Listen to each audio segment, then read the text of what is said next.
You've probably heard the old saying, 99% of hypocrites give the rest of them a bad name. Honestly, it's fair to that hardworking 1% putting in consistent effort every day. And we laugh because the joke completely flips the definition of hypocrisy upside down. But underneath the humor is a real issue. A lot of people avoid church, avoid faith, avoid community altogether because they're terrified of running into pretenders. And honestly, some of them already have. People who look spiritually externally, but were empty internally.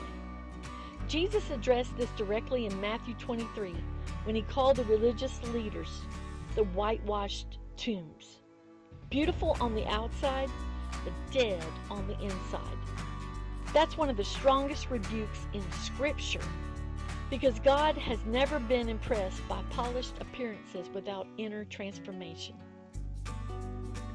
But here's where most people get stuck. They judge the entire blueprint based on the counterfeit version of it. Imagine rejecting real money forever because you once saw a fake $20 bill.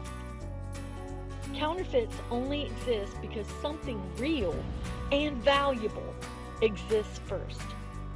And Hebrews 12 tells us exactly where to focus. Fix your eyes on Jesus, the author and finisher of our faith. The word author in Greek is archegos, and it means the chief leader, the originator, the architect, the original blueprint. In other words, Jesus is the standard, not flawed people. And honestly, that changes everything. Because if your focus stays on people, you eventually become disappointed. But if your focus stays on the architect, you begin understanding the real design. The enemy loves using bad examples to push people away from authentic truth. But don't let a counterfeit rob you of a real inheritance. There will always be people who misrepresent the kingdom. But the existence of imitation does not erase the reality of the original.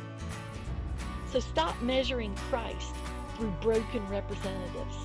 Lock your eyes onto the master builder.